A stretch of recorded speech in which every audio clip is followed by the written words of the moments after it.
हम जानेंगे कुछ खास शब्दों को जो कि इन हड़प्पा पुरास्थलों में प्रयुक्त लोगों के लिए या वहां की चीजों के लिए संकलित होता है, जिनमें से पहली शब्दावली है विशेषज्ञ। विशेषज्ञ एक ऐसा व्यक्ति होता है जो किसी खास चीज को बनाने के लिए प्रशिक्षित होता है। जैसा कि मैंने पूर्व में आपको बताया कि मोहनजोदाड़ो में एक विशेष प्रकार की पत्थर की मूर्ति मिली है और वह मूर्ति एक आम शिल्पकार के द्वारा नहीं बल्कि एक बहुत ही विशेष शिल्पकार के द्वारा निर्मित की गई है। क्यों? क्योंकि उस मूर्ति में उस व्यक्ति के शरीर पे बाकायदा धारीदार दाढ़ी बनाई गई है और उसको एक अलंकृत आभूषण शरीर के ऊपर पहनाया गया है, जो किसी एक सामान्य शिल्पकार के द्वारा निर्मित करना बहुत मुश्किल है। तो ऐसे लोग जो किसी खास चीज को बनाने के लिए प्रशिक्षित होते हैं, ये विशेषज्ञ कहलाते हैं। इसके बाद में हम अब उस तत्व को जानेंगे जो कि पूर्व के स्लाइड में आपको एक तस्वीर दिखाई गई थी बच्चों के खिलौने की, जिसके बारे में बताया कि ये फ्रेंच से बने हुए हैं। फ्रेंच क्या होता है कि बालू या स्फटिक पत्थर के चूर्ण में गोंद मिलाया जाता है और फिर उससे एक पदार्थ तैयार करते हैं मिट्टी की तरह का ही, और फिर उससे वस्तुएं बनाई जाती है।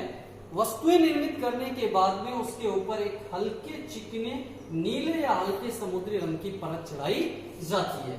ये जो धातु होती है ये कहलाती है फ्रेंच। इसके बाद में अब हम जानेंगे कच्चे माल की खोज। जैसा कि हमने जाना था कि हड़प्पा सभ्यता में मिले हुए नगरों में लोग वस्तुओं का आयात और निर्यात करते थे। जो वस्तुएं वहां पर अत्यधिक मात्रा में उपलब्ध हो उसे निर्यात किया जाता था और जिन वस्तुओं की वहां आपूर्ति कम हो उसका आयात किया जाता था। तो हड़प्पा सभ्यता के व्यापारी कच्चे माल की खोज के लिए दूर दूर के नगरों में शहरों में जाते थे। कच्चा माल उन पदार्थों को कहा जाता है जो या तो प्राकृतिक रूप से मिलते हैं या फिर किसान या पशुपालक उनका उत्पादन करते हैं, जैसा कि तांबा, लोहा, सोना, पत्थर। ये ऐसी धातुएं थी जिनका हड़प्पा के व्यापारी आयात करते थे, हड़प्पा के लोग आयात करते थे और फिर उनसे अपनी जरूरत की चीजों को निर्मित किया जाता था। अब हम यहाँ जानेंगे कुछ विशेष धातुओं को जिनका हड़प्पा सभ्यता में व्यापारियों के द्वारा आयात किया जाता था और अपने लोगों को आपूर्ति की जाती थी। वो कौन कौन सी धातु थी और कहां कहां से वह धातु इन लोगों के द्वारा खरीदी जाती थी, अब हम आगे यहाँ जानेंगे। इसमें सबसे पहले तांबा। तांबा मुख्य रूप से राजस्थान और ओमान, जो एक पश्चिमी अरब देश है, वहां से हड़प्पा सभ्यता के व्यापारी खरीद कर लाते थे। दूसरा टिन, ये आधुनिक ईरान और अफगानिस्तान से उस समय खरीदा जाता था। तीसरा सोना, इसकी आपूर्ति, इसका आयात कर्नाटक से किया जाता था। और चौथा बहुमूल्य पत्थर, इनका आयात गुजरात, ईरान और अफगानिस्तान से होता था। तो ये कुछ 4 महत्वपूर्ण धातुएं यहाँ आपको बताई गई है और हमेशा याद रखना है कि इन धातुओं का आयात हड़प्पा सभ्यता के नगरों में किन जगहों से होता था। यह बहुत ही महत्वपूर्ण बिंदु है। इसके बाद में अब हम जानेंगे भोजन के बारे में कि हड़प्पा सभ्यता के नगरों में रहने वाले लोग किस प्रकार के भोजनों का आनंद लेते थे। हड़प्पा के लोग गेहूं, जौ, दाल, मटर, धान, तिल और सरसों उगाते थे, यानी इन सभी खाद्यान्नों के बारे में उन्हें अच्छी जानकारी थी। इसके साथ ही यहाँ के लोग पशुपालक थे, इसीलिए जानवरों को पालते थे और खेती में लकड़ी से बने हुए हलों का प्रयोग किया जाता था।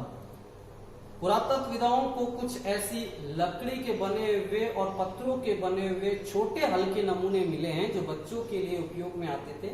इससे पता लगता है कि वो लोग खेती में हल का प्रयोग जानते थे। इसके बाद में खेती में सिंचाई की आपूर्ति के लिए हड़प्पा सभ्यता में किसान मुख्य रूप से बारिशपात और जल संचय के साधनों पर निर्भर करते थे। जल संचय मतलब जल को इकट्ठा किए गए साधन, जैसे कि तालाब, या फिर जलाशय, ऐसे स्थानों पर ये पानी को एकत्रित कर लेते थे और फिर उस पानी का उपयोग खेती में करते थे। इसके बाद में अब हम जानेंगे हड़प्पा सभ्यता का एक महत्वपूर्ण पूरा स्थल जिसका नाम है धोलावीरा।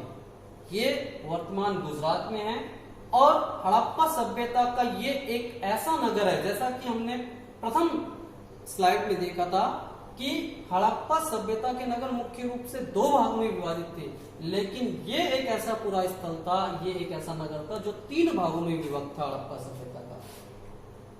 इसके चारों तरफ ऊंची दीवार थी और प्रवेश के लिए बड़े द्वार बने हुए थे। यहाँ कुछ अवशेषों में हड़प्पा लिपि के बड़े बड़े अक्षरों को पत्थरों में खुदा हुआ पाया गया है, यानी यहाँ कुछ ऐसे विशाल पत्थर मिले हैं जिन पर की जो हड़प्पा सभ्यता में जिस लिपि का प्रयोग किया था उस लिपि में ही लिखे हुए कुछ संकेत, कुछ संदेश यहाँ मिले हैं। इससे यह अनुमान लगा सकते हैं कि धोलावीरा जो था वो हड़प्पा सभ्यता का ही एक प्राचीन पुरा स्थल था। इसके बाद में अब हम जानेंगे एक दूसरे महत्वपूर्ण हड़प्पा सभ्यता के पुरा स्थल का जिसका नाम है लोथल। आपको हमेशा ध्यान रखना है यह हड़प्पा सभ्यता का एक प्रमुख बंदरगाह था। लोथल हड़प्पा सभ्यता का एक प्रमुख बंदरगाह था। यह नगर खंबात की खाड़ी में मिलने वाली साबरमती की एक उपनदी के किनारे बसा हुआ नगर था। यहाँ कीमती पत्थर, शंख और धातुओं से बनाई गई चीजों का एक महत्वपूर्ण केंद्र माना जाता था। यहाँ एक भंडार गृह भी मिला है और यहाँ पत्थर के टुकड़े, मन के बनाने वाले उपकरण भी यहाँ मिले हैं। इसका मतलब उस समय के लोग बहुत ही अच्छे शिल्पकारी का भी काम करना जानते थे। तो ये एक बहुत ही श्रेष्ठ एक नगर था जो जहां से बड़ी मात्रा में वस्तुओं को दूसरी जगहों पर दूसरे नगरों में भेजा जाता था और दूसरे नगरों से वस्तुओं को अपने शहर में आयातित किया जाता था। इसके बाद में हम एक और शब्दावली को जानेंगे जिसका नाम है मोहरबंदी। मोहरबंदी क्या होती है कि प्राचीन काल में जब व्यापारी किसी भी चीज को दूसरे नगर में किसी व्यापारी के पास भेजते थे तो अपने द्वारा भेजे जाने वाले सामान को किसी कपड़े में या किसी दूसरे साधन से लपेटने के बाद में उसे पैक कर देते थे और पैक की हुई जगह पर एक मोहर लगा देते थे। यह एक विशेष प्रकार की मोहर थी जो कि उस राज्य के शासक के द्वारा प्रदान की गई या उस व्यापारी विशेष की होती थी। अगर वह सामान दूसरे व्यापारी को उसी स्थिति में मिलता और उस पे मोहर टूटी हुई नहीं होती थी तो इसका मतलब उस सामान से कोई छेड़छाड़ नहीं की गई है। लेकिन अगर वह सील टूटी हुई होती तो इससे तात्पर्य यह लगा सकते हैं कि उस सामान के साथ छेड़छाड़ की जा गई थी। तो ये बहुत महत्वपूर्ण तकनीक थी जो हड़प्पा नगरों में व्यापारियों के द्वारा वस्तुओं के आयात और निर्यात में प्रयोग में ली जाती थी।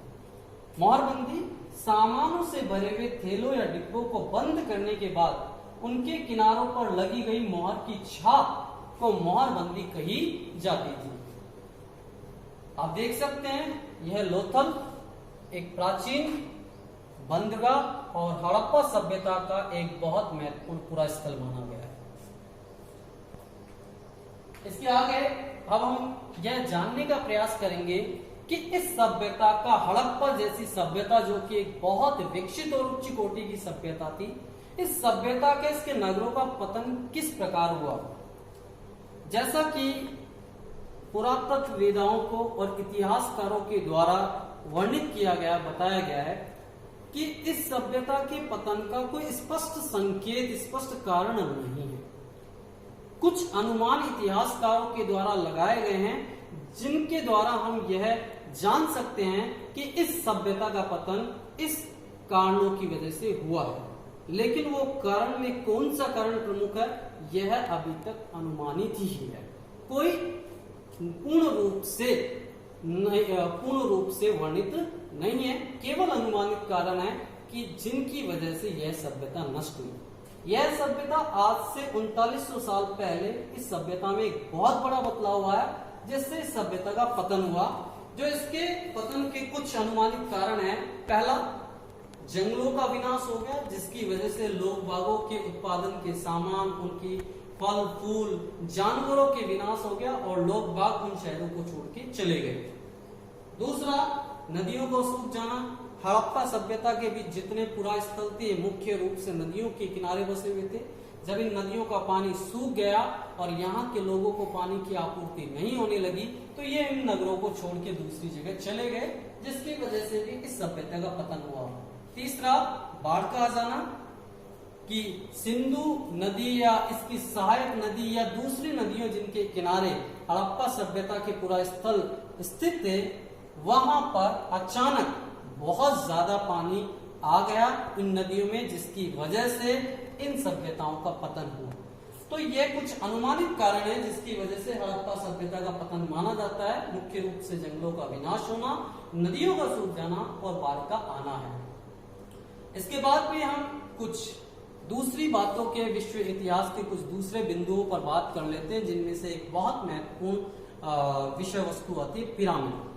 हम सभी जानते हैं कि मिस्र में शासक और धनी व्यापारी लोग जब मृत्यु को प्राप्त हो जाते थे, तो उसके उपरांत इन शासकों या धनी व्यापारियों के मृत शरीर को विशेष रसायनों के लेप लगा करके सुरक्षित कर दिया जाता था और एक लकड़ी के या धातु के बने हुए ताबूत में उसको सुरक्षित रखा जाता था और इस तरह से रखे हुए शव को कहते थे मम्मी।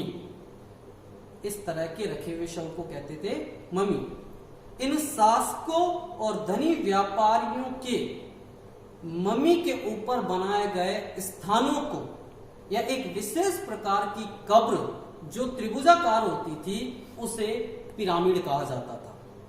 ये पिरामिड मुख्यतः मिस्र के शासक, जिन्हें फराओ कहते थे, उनके कब्रों के ऊपर या धनी व्यापारियों की कब्रों के ऊपर बनाए गए थे। इन पिरामिडों के अंदर बहुत सी चीजें, आवश्यक वस्तुएं, धन धान्य, जीव जंतु, सेवक सेविकाएं भी दफनाई जाती थी। क्यों? क्योंकि यहाँ के लोगों का मानना था कि मृत्यु के बाद मृत शरीर में आत्मा वापस आती है।